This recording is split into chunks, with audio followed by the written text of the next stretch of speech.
Hey, good morning. Hopefully you guys can all hear or see me, or hopefully both. Um, we're gonna still give this just a couple minutes before we get up and running, so anyone who's a little bit behind can go ahead and get set up, get joined in the video. Before we get too far, we are gonna go ahead and walk through what the setup looks like for this. Hopefully for those of you who purchased a tasting kit, you got an instruction sheet, looks kind of like this on the back with the general setup for this. But we'll walk through it real quick just to make sure we're all on the same page and ready to go. So hang tight just a little bit longer. I'll be back in just a minute and we'll jump into it.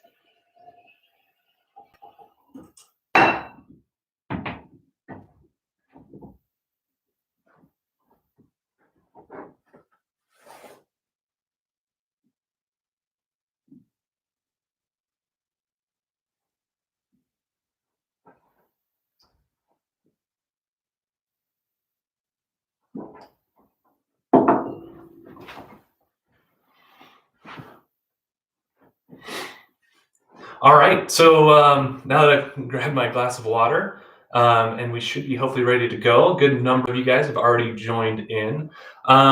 So welcome to Durango Joe's first basically virtual coffee tasting. We've never done anything like this before. So hopefully it all goes smoothly. I know many of you guys have purchased our tasting kit. So we're gonna walk through that real quick. So in your kit, you should have received 3 sample coffees, A, B, and C. And those will be the coffees we're obviously tasting today. This is going to be a blind tasting to start, and then we'll jump into and talk about what those coffees are towards the end of the event. The other thing you received is a coffee flavor taster, or a coffee taster's flavor wheel. Sorry, that's a bit of a mouthful. I'm a big nerd, so I do have a large copy of it behind me, but hopefully you have a copy there for you guys to reference. And then you should have also received this little note card with the setup instructions on there. So we're going to go ahead and walk through the setup. If you're not totally ready yet, this is a good chance to just kind of follow along and make sure you have some of this stuff ready to go. So walking through, I've got all 3 copies lined up with 3 glasses. These can be glasses or mugs. They don't all have to be the same size, but they should be able to hold hopefully around or a little bit more than a cup of water. That way they don't overflow or anything like that. So that's kind of the start there. I've also got a digital scale. And if you don't have a digital scale, that's going to be okay. We've got some workarounds for you, but weighing coffee and coffee ingredients is kind of the gold standard. So if you do have a digital scale, hopefully you have it out and ready. We're going to use that to make measurements out into these glasses and prepare the coffee. I've got 2 bowls, and we'll go into what those are for as we move into the actual tasting itself. But good to have at least a couple bowls on hand, and my kettle. Now my kettle is completely full, and we're going to be boiling it all the way up to 200 degrees Fahrenheit. If you have a kettle on hand, that's awesome.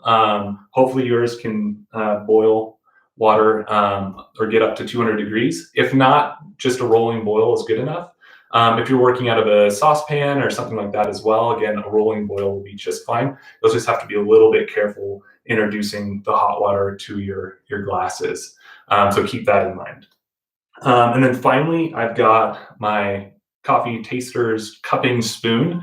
You don't necessarily need one of these. In fact, a large soup spoon or even a tablespoon will work. The idea here is just something with a little bit of a lip so that it can scoop up a small amount of coffee to sip, which is how we'll be enjoying this a little later on during the tasting. So a little bit about me before we jump in as well and move forward. My name is Trevor Ogborn, and I'm the creative manager for Durango Joes Coffee. That means I do a lot of social media, graphic design, photography, stuff like that for Durango Joes. But aside of that, I get to teach barista knowledge or coffee knowledge, which is a class we teach to our baristas to help them understand a little bit more about coffee, where it comes from, how it gets here, and why we serve it the way we do, and some of the ethics and mentality we have behind our coffees. Um, so that's very cool and something that I've really enjoyed as part of my role. And then as of last year, we started teaching that class as a public class for people to come in and taste coffees and stuff like that along with me. So hopefully that translates well over to this virtual environment. And hopefully you guys are all staying safe, staying well, and get some fun interaction out of this. Our goals today, we're going to introduce you to coffee tasting in general, and we're going to help you experience 3 distinct coffees, because similar to, say, the wine industry, even though it seems like you're consuming one thing, just a coffee bean, there's a ton of diversity in the industry and how coffee can taste. So we're going to open that up a little bit, give you a little bit of an introduction to coffee tasting. And we're also going to hopefully make you sound way smarter than your friends and family, because that's what really matters, is being able to sound super sophisticated and knowing a little bit about coffee so you can show off how smart you are. So those are kind of our goals. So if you're still setting up or tweaking or getting ready, any of this stuff, just trying to give time for some folks to join us and so on and so forth. We're going to talk briefly about what coffee is and give you just a little tiny bit of background on it. So coffee, as we know it here, comes in the form of little coffee beans or the beverage we brew from it. But those coffee beans actually start on coffee shrubs that grow between the tropics around the world. And those seeds grow inside little coffee cherries. And basically, the process for getting this coffee to us is something we call the coffee value chain. And that encompasses all the different relationships, interactions, variables, and decisions that go into making a coffee bean what it is and ultimately impacting the drink we get to enjoy here. So coffee starts out and gets picked on farms around the world. And from there, it gets processed. And that process, there's a couple different ways to do it, all of which will impart different flavors. But ultimately, that process is removing that coffee seed from the coffee cherry itself. From there, they get graded and sorted and ultimately shipped to the consuming country where coffee gets roasted. And the roasting process basically helps transform or change different chemical compounds that are inside the coffee seed, and which come together under heat and create new, more complex flavor and aroma compounds. And so all of these different variables up until like even roasting the coffee, what temperature, how long, things like that, will have an impact on how those chemicals develop inside the coffee seed and how we enjoy it ultimately. So that's a little bit of an introduction to coffee. I should say we are drinking specialty coffee. Durango Joes is a specialty coffee company. And what differentiates specialty coffee is its quality, basically. Coffee is graded objectively on a scale from 0 all the way to 100. And coffee that scores between an 80 and 100 in quality, and this is stuff from like how it was picked, how it was processed, the size of the beans, whether there are defects or not, stuff like that all impacts that score. And if it scores between 80 and 100, it's considered specialty grade coffee. So everything we serve at Durango Joes is a specialty grade coffee. And so that's just something that's really special. Another thing with specialty coffee is generally it means there's a lot better relationships throughout that coffee value chain. And so we've got a really good relationship with our roaster all the way through to the farmers that are growing our coffee, which is something that's fairly unique in the coffee industry. Our CEO, founder, Joe Lloyd, has actually had the opportunity, along with several other staff members, to visit these countries of origin and build those relationships face to face with some of these farmers. So that's something that's really cool. That's part of the specialty coffee industry, and that kind of niche of it. Now, we are going to begin here in just a moment. I do want to say, go ahead and feel free to ask any questions in that chat box. Hopefully that works well for you guys, and I'll do my best. The screen's a little bit far away from me, so I'm going to do my best to try and read. If you guys have any questions along the way, I'm happy to answer them. And then we'll also do another Q&A section at the very end. So can everyone hear me? See me all right before we move into the actual tasting portion of this event? Go ahead and hop into that chat box.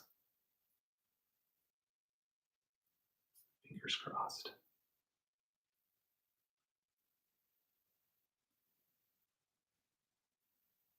All right, I've got at least one yes, so we're working. Great. So the first thing that we're going to do is assess our coffee's fragrance. Now, fragrance is the dry aromatic quality of coffee. And so it's our first opportunity to experience what this coffee is going to display. As far as our sensory organs go, our tongue is actually pretty bad at its job. The tongue can really reliably tell between 5 different flavors, more or less. And that's sour, salt, bitter, sweet, and umami, which is kind of a general savoriness.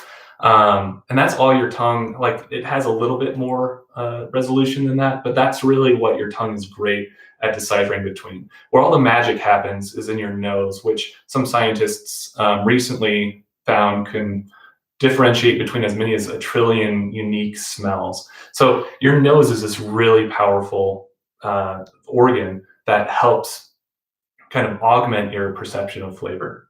So we're going to go ahead and take coffee A and open it up here. And we're going to measure, if you have a digital scale, we're going to measure between 11 and 12 grams of coffee into our glass. So go ahead and follow along with me on this. If you do not have a digital scale, don't fret. You can guesstimate about half of the full bag. That should be right around 12 grams of coffee for you.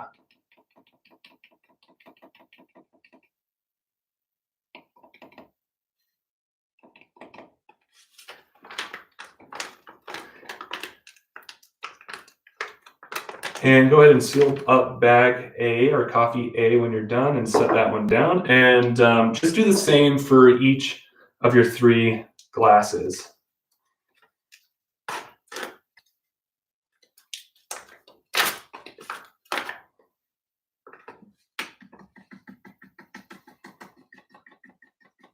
The type of tasting we're doing today is called a cupping, which is kind of a formalized coffee tasting, more so than just like brewing coffee up and tasting mugs of coffee side by side. This is actually a uniform comparative tasting that we in the industry use to assess coffee side by side on a level playing field, basically. And the great thing about it is it's really a no frills method for brewing coffee. It gets no simpler than this. You don't need anything fancy besides maybe a kettle, a coffee, and something to brew into.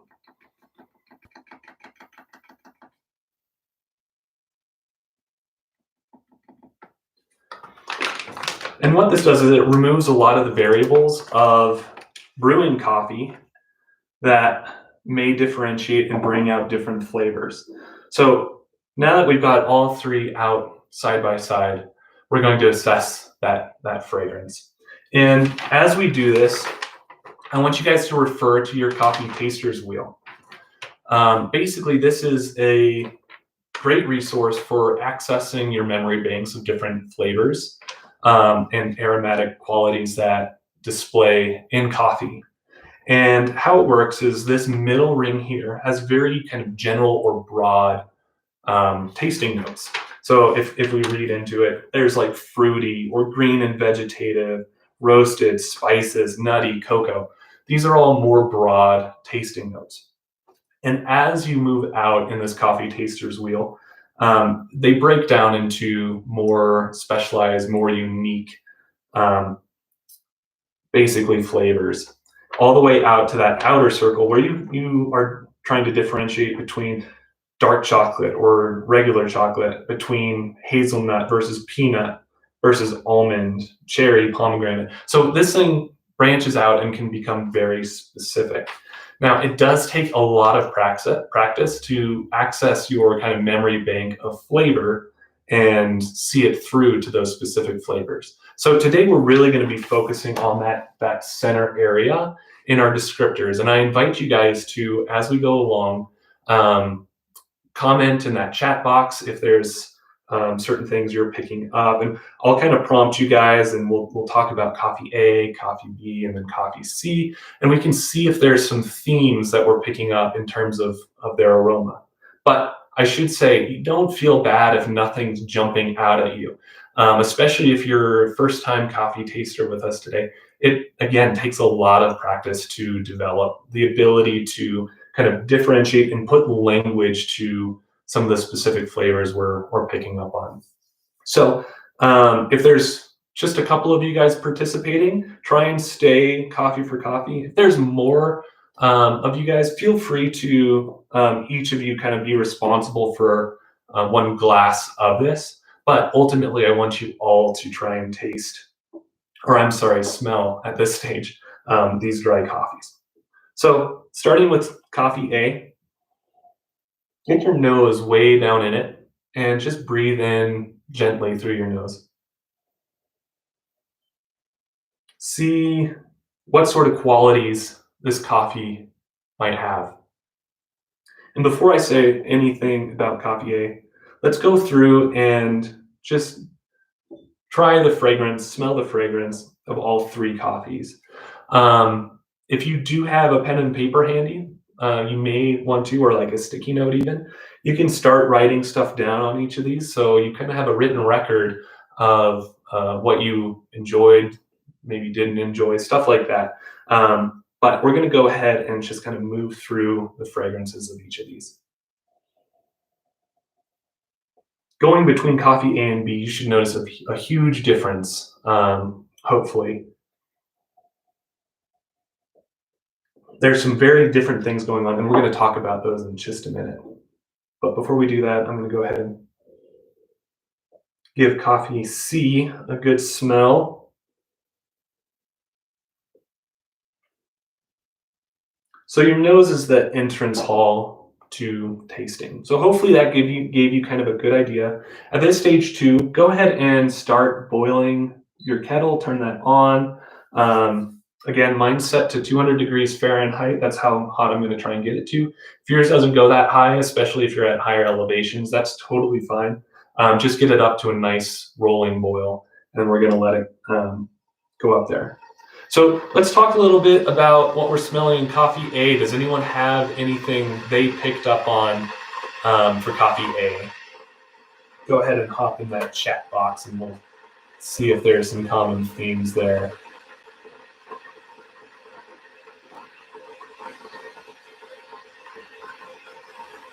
To me, it's very sweet. Kind of got a nice, maybe like chocolatey sort of aroma to it. And guys, there are no wrong answers with it. Well, there's one wrong answer, and that's coffee. If you're just saying this smells like coffee or tastes like coffee, try and open up a little bit beyond that, because there's so much more going on with these. Got some brown sugar, yeah. Hints of fruit.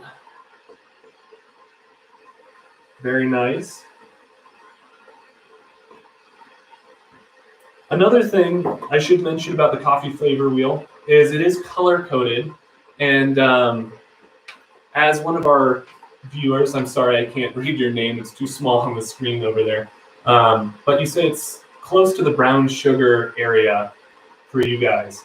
And that's a great way to use it. Start grouping or finding groups or areas that kind of speak to you. And it is color coded. So some people are able to access their flavor memory a little bit more by color. And so think about like what is it like to smell something that's kind of green, or maybe it smells a little bit more brown or a little bit more red. If that speaks to you, this is a great tool for that as well. So go ahead. Let's see, we've got some molasses. Yeah, these are all very good. So very sweet, very molassesy, kind of brown sugar, good caramelization smells there. All right, coffee B. Let's talk about coffee B.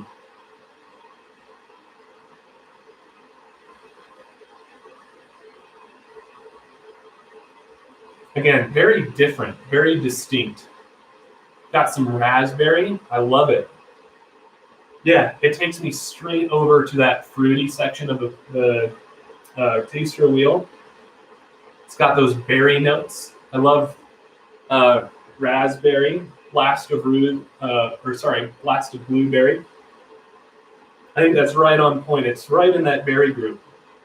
Much, much sweeter, much more fruity, kind of juicy aromas compared to coffee A. And definite raspberry. Yeah, I completely agree. These are all very good. All right, coffee C.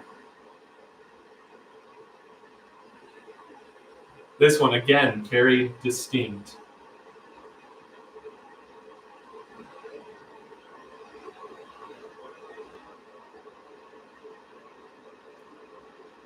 What do we think of coffee C?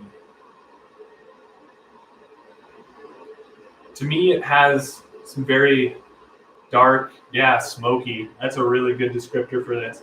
Kind of like not quite a charcoal, but kind of like a ember or campfire smell to it. Maybe a little tobacco-y might be a good word for it. Very smoky. I love it. So I'm still waiting on my kettle to boil up. Does anyone have any ideas? What do you guys kind of prefer?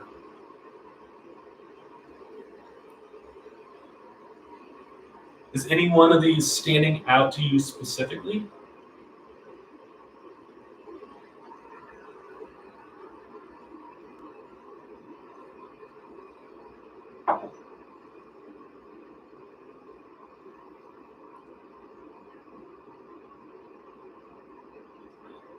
Got some people loving on A and C. The smell of A the best. Joe likes A and B.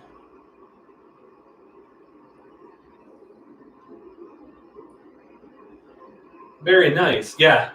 For me, I really am drawn to coffee B, but I definitely know people who that kind of fruity characteristic in coffee is just, it's weird. It's not what you associate necessarily with coffee.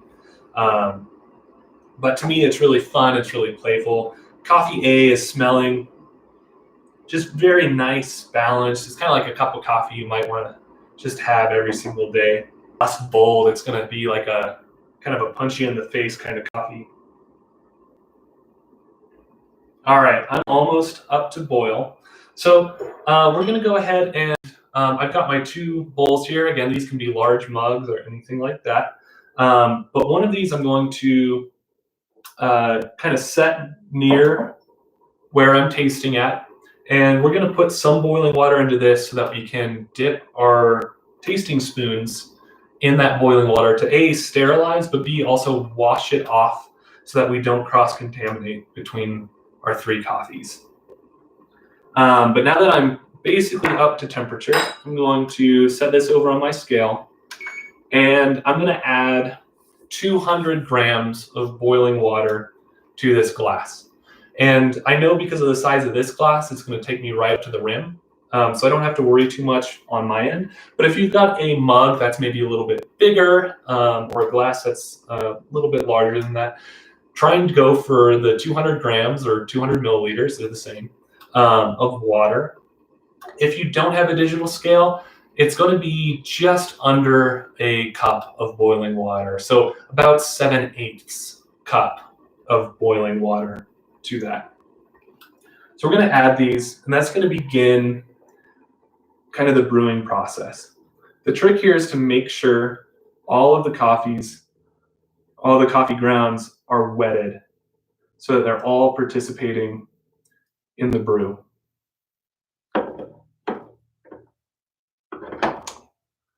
So once you have that, just set it aside next to coffee A and go through this with each.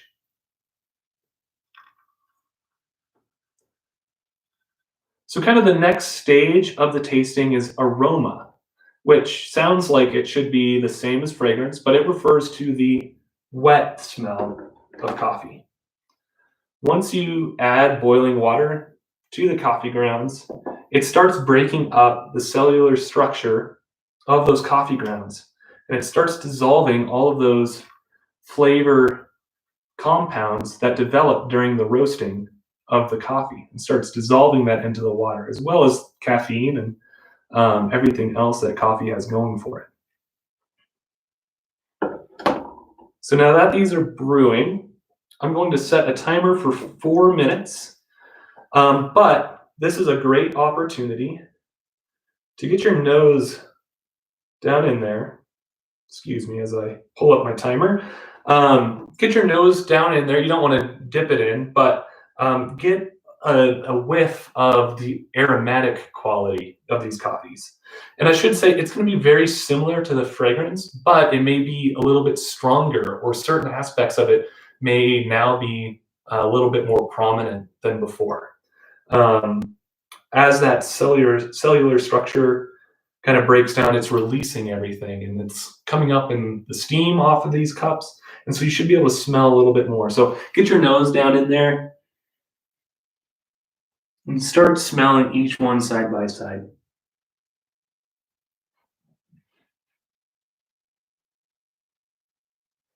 And just take note of how different they are. I'm going to go ahead and pour boiling water into my bowl for dipping and sterilizing my spoon. If there are multiple of you guys together and you're worried about sharing germs, understandably, these days more than ever, it's not a bad idea to maybe have multiple bowls or a dipping bowl for each person. That'll just help keep the water a little bit hotter and things a little bit more separate. But this should, with boiling water, ultimately sterilize anything you're dipping into it. So don't worry too much. Let's see. Does anyone have any questions at this stage while we're letting things brew up? Once we're done getting the aroma of these and do move into the tasting, we are going to be talking about kind of 4 different concepts. And those are texture, acidity, the sweetness, and kind of the overall flavor of each coffee. So the texture of coffee refers to how it feels in your mouth and on your tongue. And it's often talked about from kind of like a thin or tea-like quality all the way over to like a full, rich, heavy-bodied coffee. And the big difference is kind of like sipping like a hot tea versus drinking a whole milk, in a sense. That tea-like quality should dissipate, kind of roll off your tongue. It won't linger a whole lot. Whereas the full body coffee was going to be a little bit oilier, a little bit heavier. It's going to rest and linger a lot longer in your mouth. I'm seeing there's a question, should we start stirring yet? No, and actually we're going to avoid stirring except for in a very minimal step. So right now we're just letting these sit with that coffee grounds on top. And if you did stir it, it's okay. You didn't ruin anything. But right now, just let it go. The next thing is acidity, and acidity is kind of a complicated topic in the coffee industry. A lot of people associate the acidity coffee with like how it makes their stomachs feel, but really it's something that you perceive in your mouth, kind of similar to sucking on like a warhead or a sour candy, something like that. And you really get that tight feeling on the sides of your cheeks, on the sides of your tongue. That's the type of acidity we're talking about. And while coffee doesn't or really shouldn't get you to that level where your jaw is tightening up and stuff like that, it is a kind of critical aspect for how coffee tastes. And depending on your relationship with coffee, you may prefer something that's a little bit smoother, a little bit less acidic, or something that's really bright and zippy on that really acidic side. If it's too acidic, or it's too zippy or bright, you actually use the word sour. Sour is a great word for like a negative, acidic, over acidic um, taste. So now that the timer's going off,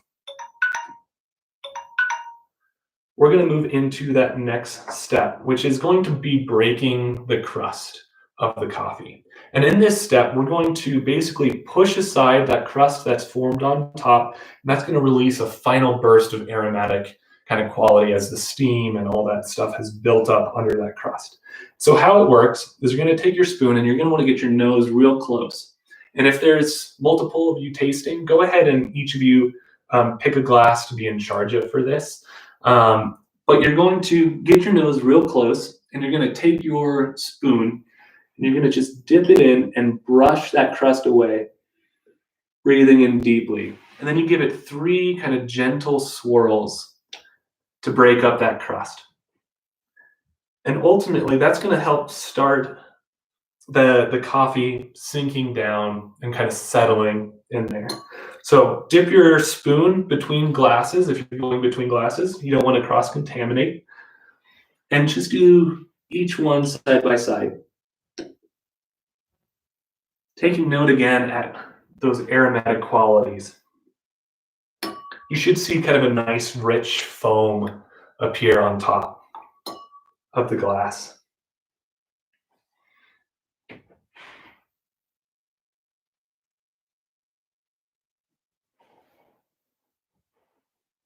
And also take note of the color of that foam that's kind of bubbled up. Coffee A is kind of this really nice milk chocolatey color. Coffee B is, I mean, it almost looks like you've poured milk into it to me. It's got this nice light, kind of frothy marbled effect to it. Then coffee C is just this really dark, rich, like dark chocolate shavings almost surface to it.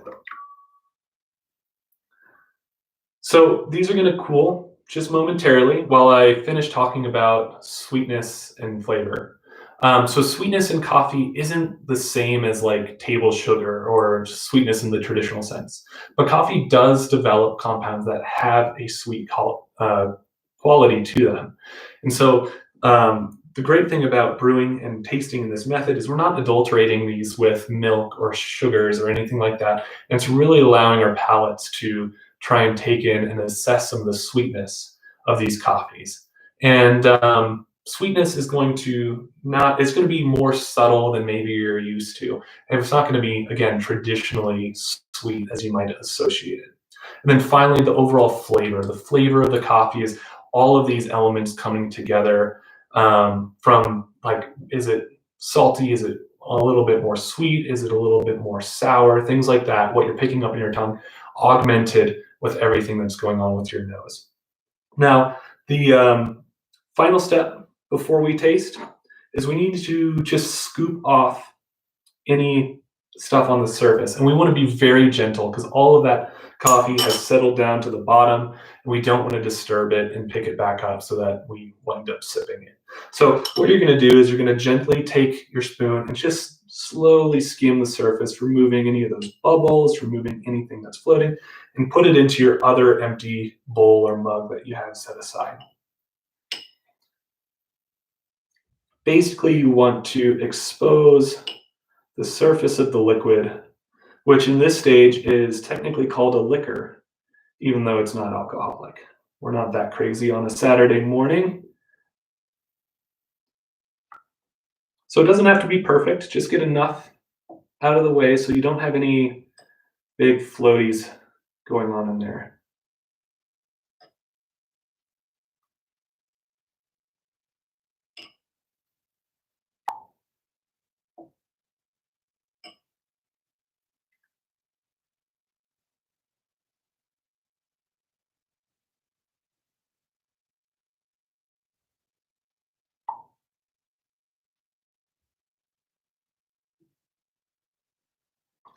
And once you feel like you've got most of the stuff skimmed off, you can set aside that bowl. We're done with it.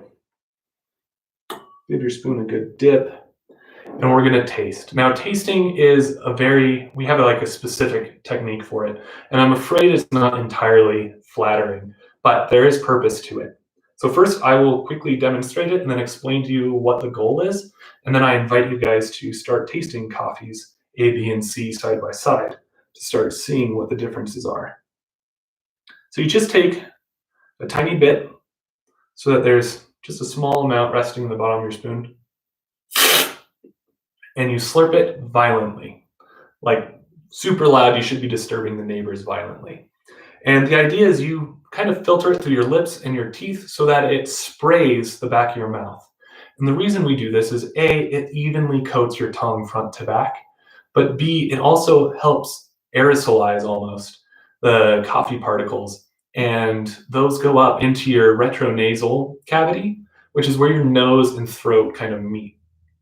And here you've got a ton of very sensitive sensory organs for combining and getting those aromatic qualities and connecting those kind of to the flavor notes you're getting. So start sipping coffee A, B, and C. You don't have to do these in a specific order per se, but do kind of jump back and forth and start thinking about what some of the differences are. And if you have any observations you'd like to share, I do invite you again to go ahead and just hop in that chat room or that chat box. Wow, coffee B is just so radically different from A and C, at least for me.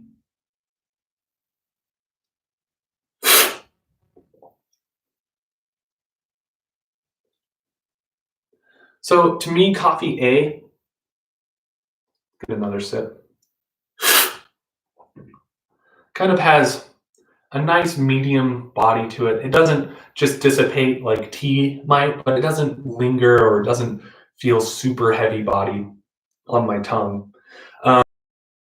Dry. I wouldn't say it's got much acidity going on at all. It's kind of got my mouth feels like it's drying out as I drink it, but it's got a nice kind of chocolatey, maybe kind of some nutty notes to it.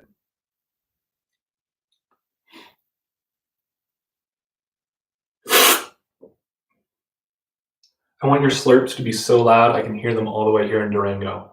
So that means you guys in California and Florida really need to slurp loud for me.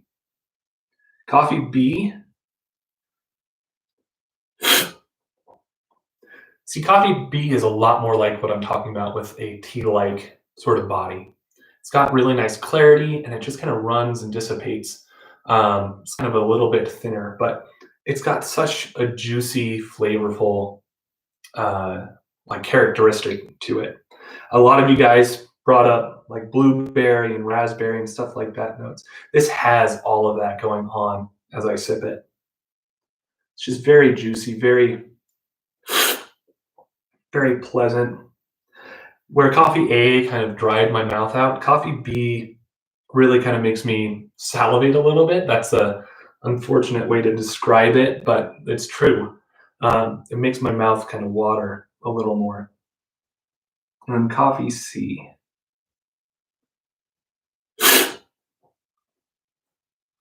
Wow, immediately just filled my mouth with kind of a smoky, ashy flavor with hints of chocolate, I'd say, but really dark chocolate, I will say.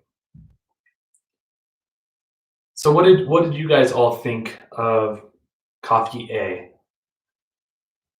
I'd love to know if there's anything else. Do you agree with my assessment? Did you pick up a little bit more? Were there other flavors I didn't mention with that kind of nutty, dark chocolatey, or kind of dry chocolate sort of note, like a cocoa?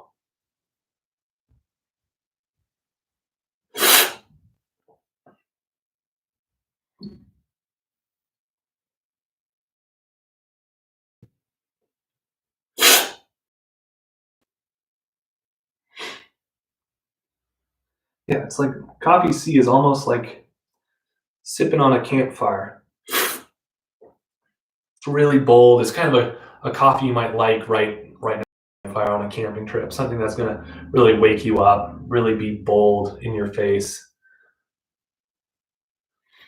You've got some spice notes in coffee A. That's really good. Do you want to take a stab at any spices you might have picked up? See, and the fun thing about this is as you hear what other people have to say, you might it might spark your memory or your memory banks.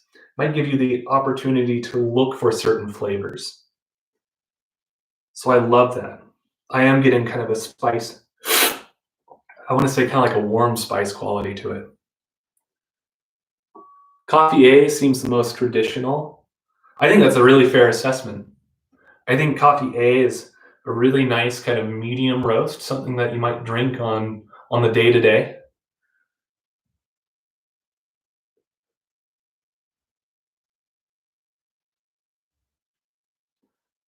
What do we think of coffee B?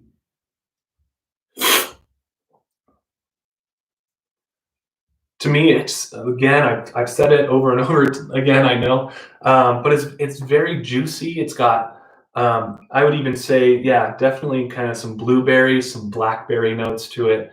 Raspberry is certainly in line with that as well. It doesn't, to me, necessarily have that tartness that I associate with raspberries. But that's the cool thing is for us as consumers, coffee tasting is a highly subjective practice. What our experience is just that it's our own. And while there are things we're going to agree on, there are going to be some things we maybe disagree on, or things that you like or find that I can't necessarily taste. Something that's interesting to me is that I have a really hard time distinguishing between chocolate and nutty notes. And I think it's because I was always the kid who would pick all the chocolate out of the trail mix and eat the chocolate and leave the nuts behind.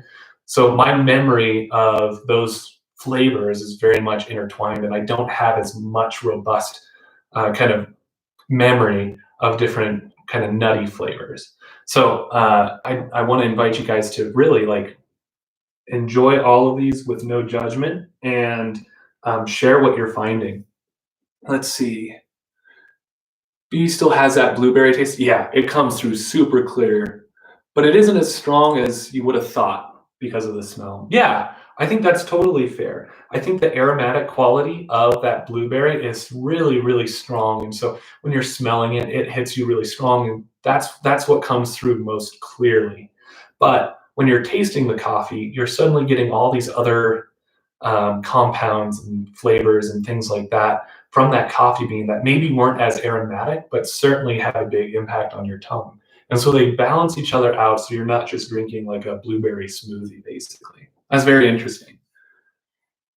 Yeah, tastes like blueberry for sure. Yeah, I think coffee B is one of those coffees that's super eye-opening for people to taste, especially side by side with these other two coffees, A and C, just because it is really distinct and you don't really necessarily think about coffee as having that taste.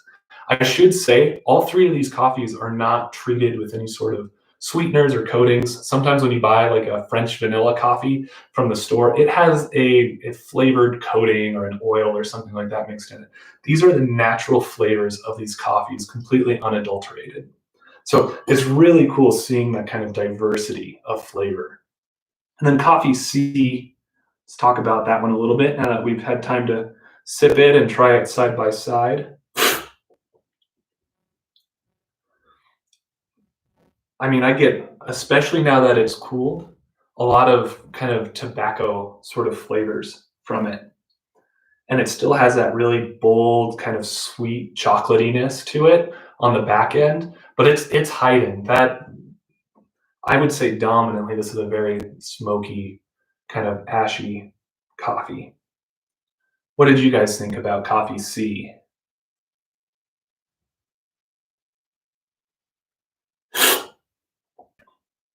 Campfire and chocolate, love it. I think that is very on point. I think everyone here can probably relate to that with coffee C.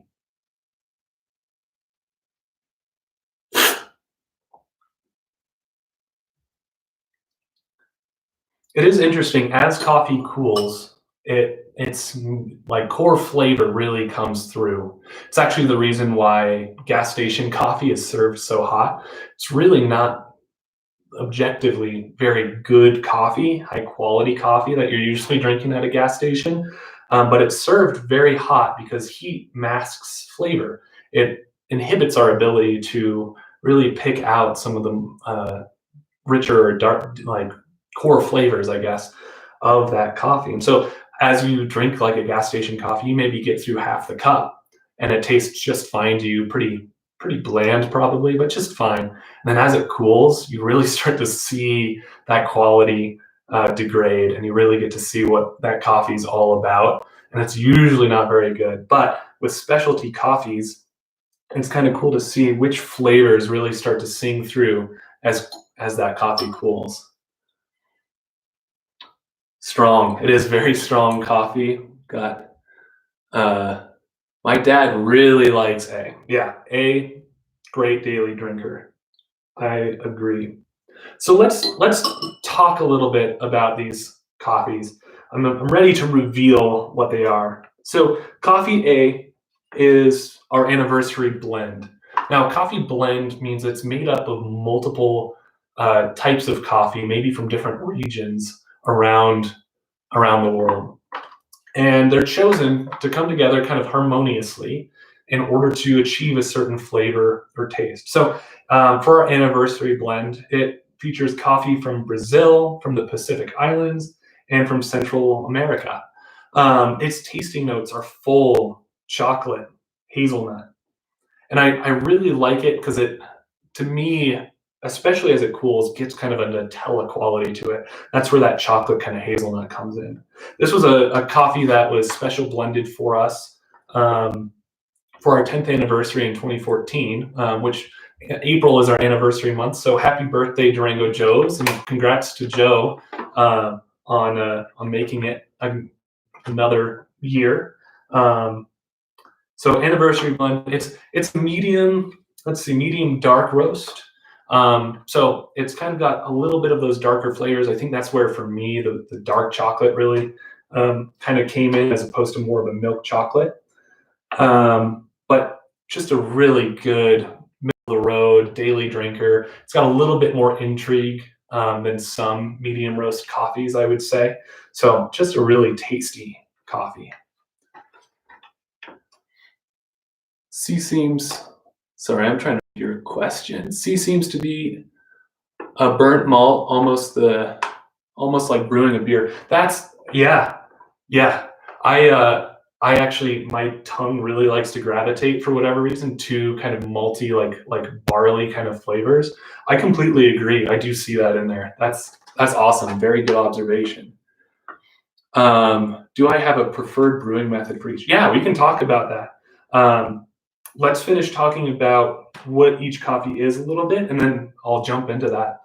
So coffee B is our Ethiopia single origin, and that single origin is really just a denotation that that coffee is from one place and doesn't have other coffee regions going on in it. And it's a medium light roast, I would say. And it's got berry, floral, and tart notes to it. So that tartness is probably where some of you guys were getting maybe raspberry or blackberry as well. So very good on you for that. Ethiopia is really cool. It's actually the birthplace of coffee. It's where the coffee plant was thought to be first discovered by people.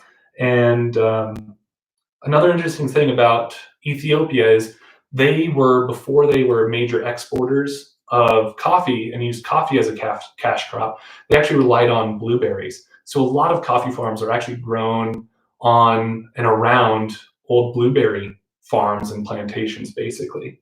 And those blueberry flakes and stuff like that to the soil, which the coffee plant is remarkably able to pick up and imparts in that coffee bean. So there are many coffees from Ethiopia that display naturally that sort of blueberry or berry-like characteristic, which is just fascinating to me. And then coffee C is our Red Mountain blend. So another blend, this one featuring coffees from Brazil, Peru, and the Central Americas. And it's bold, smoky, heavy. Those are the tasting notes on this. It's a double French roast, which roasting goes on a scale all the way from light to double French. And on that double French end, basically you've taken that coffee as far as it can go before it turns to dead carbon. So it gets those really strong roast flavors as it reacts, caramelizes, goes through the Maillard reaction, which is a reaction where different compounds, basically complex sugars and different amino acids, can combine under heat and create new flavors. It's gone through all of that, past that, and through into even darker kind of roasting phase. So double French roasts are very notorious for being very smoky, very kind of ashy, have that kind of carbon flavor to it. But this one is nice because it doesn't taste particularly bitter. It still has that sweetness of maybe like a dark chocolate or a cocoa, something like that in it. It doesn't taste super bitter per se. So we had our question about preferred brewing methods for each. For our anniversary blend, it's a very versatile coffee. I would say you can brew this in like a Mr. Coffee or just a regular drip brewer. You could do this over pour over method. It would hold up beautifully in a French press. This is kind of your all around a good medium roast coffee. Now, different roasting or different brewing methods will bring out different flavors. French press coffee is notoriously much more oily and heavy bodied. And that would be most similar to what we've enjoyed today, as kind of a French press style. It's a full immersion coffee where the hot water and the coffee grounds really sit together for a long period of time. The Ethiopia, I would really do as like a pour over coffee, ideally like maybe a Chemex or a V60, something where you're using a kettle and manually pouring it over. If you know what an AeroPress is, which is just another manual brew method, this would be brilliant in that as well. Those brew methods tend to really highlight very bright, light, kind of juicy coffees and help enhance their kind of zippiness. Because it's filtered, it does cut out and filter out a lot of the oils and bitterness that can come with certain coffees. And then the Red Mountain blend, if you're going to go full send on this, I would say French roast or a French pressed would be great for this. If you're someone who really embraces like the bold, oily, strong coffees, I would say that's kind of ideal for this. But it is really good in like a home coffee pot, a drip brew machine, stuff like that. And it's really, again, it comes down to your subjective kind of relationship with coffee or taste, and also the equipment you have accessible to you. How about other questions?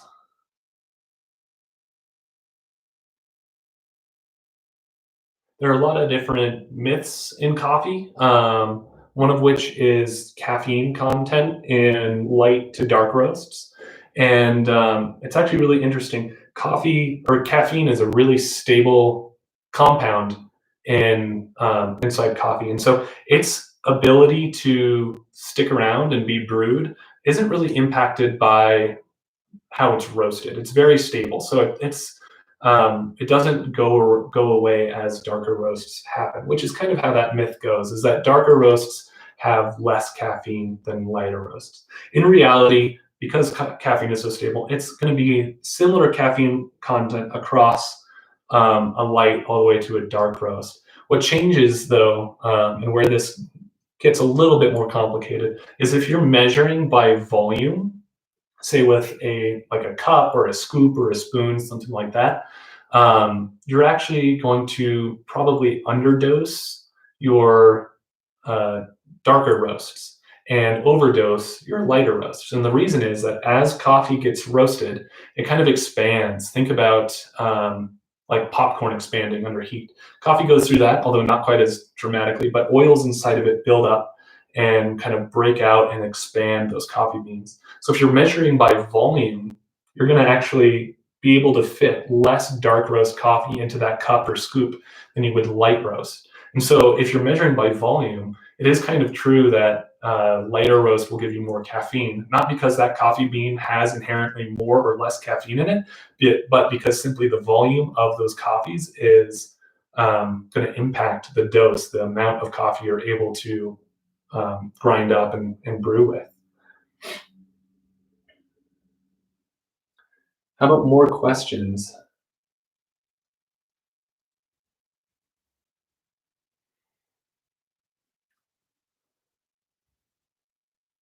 What else does decaf take out of coffee?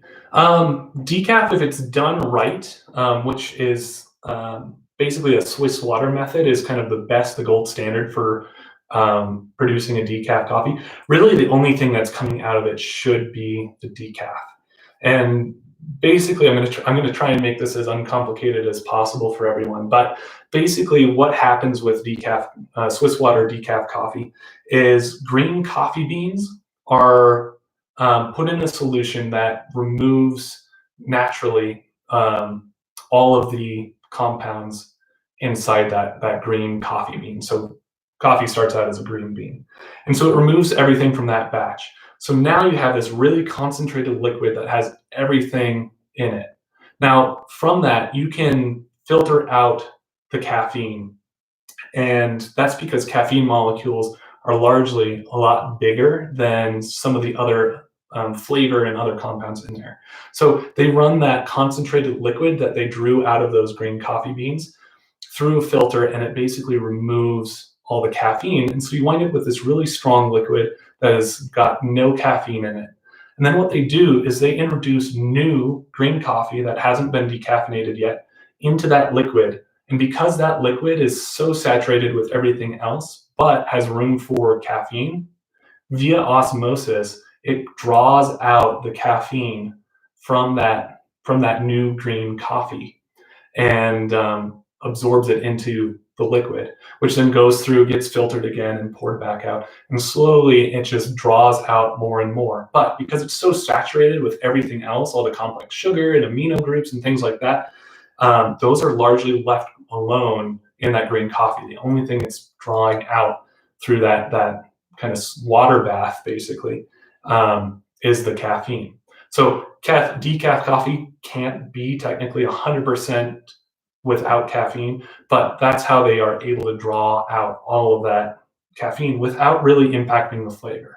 There are other methods that use harsh chemicals and things like that that bond to caffeine and pull them out and stuff like that, and those will ultimately impact the overall flavor of the coffee. But Swiss water decaf, which is the method we use, I should say, for our decaf at Durango Joes, really largely leaves that coffee alone besides the caffeine. What would you recommend for different times of the day? Um, I think for me, first thing in the morning, I kind of want a no fuss type of coffee, and I want it to be relatively easy to make. So of these three, I would go for the anniversary blend as kind of like a daily drinker. You wake up in the morning, you enjoy some anniversary blend. You could also go for other medium roast coffees. Our mosaic blend is just like a really good middle of the road, um, like drip brew coffee. Comes through with some fruity flavors, but it's just very balanced and very tasty, very easy drinking coffee itself. And something like that is really good first thing in the morning, where your senses are still waking up. You don't really want something super like acidic or bright or funky. So that's typically what I would go for first thing in the morning. And then if I'm drinking more coffee throughout the day, I usually tend to go towards lighter roasts like the Ethiopia, or some of our other single origin coffees that are going to have really fun kind of origin characteristics to them. So they're highlighting different, basically fun and exciting flavors that are a little bit different. I love trying new coffees. So usually I'll go for something new if I have it around, or something a little bit more bright, lighter roast as the day goes on personally. And then of course decaf in the evening or afternoon if you're really jonesing for some more coffee. So if you have more questions, go ahead and drop them in. I would like to say, first of all, thank you to all of you guys who purchased this tasting kit. I hope this was really fun and exciting for you guys. I hope it opened your eyes to some of the diversity in coffee and maybe gave you a hankering to try new coffees and explore a little bit more, especially if you're someone who maybe drinks the same thing every single day. If you enjoyed this process, I am starting a podcast called the Bean Discovery Podcast. And basically the idea of it is listeners can subscribe and I will send them a featured coffee from different roasters around the world. Right now the plan is monthly, but it's still in the works. Basically you subscribe, and with the podcast coming out, you get your coffee in time to sit down and go through something very similar to this while listening to that podcast, sipping the coffee and learning a little bit about the coffee roaster. If you want to learn more about that or you're interested in that, it's not up and running quite yet, but you can go to beandiscovery.com, or there's a link down in the description of this video that you can click that'll take you over there. You can sign up for newsletters or subscribe to the podcast. I did do this for a little bit as the Beans Talk Coffee podcast before this, and that's a great way to get some more introductory knowledge on coffee, and I'm now redeveloping it into that Bean Discovery podcast where you'll actually be able to taste it alongside me in the near future. So let's see, another question. Will you have more Durango Joes merch online soon? Probably not soon. A lot of our suppliers for merch are currently not operating due to COVID-19. And so we don't really have this huge selection of merch available to put online. With that said, we would like to get some more online soon. So it is a matter of when, not if.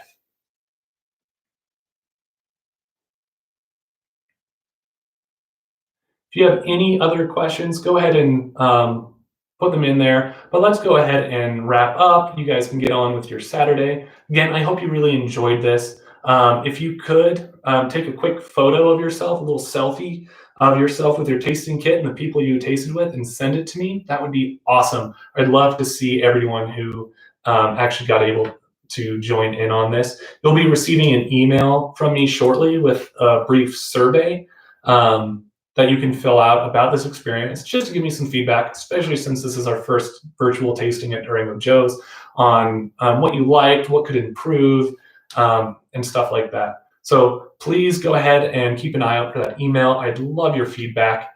And until next time, hopefully, have a good rest of your day, stay healthy, enjoy your friends and family and all that great stuff, and enjoy your coffee. Take care, guys.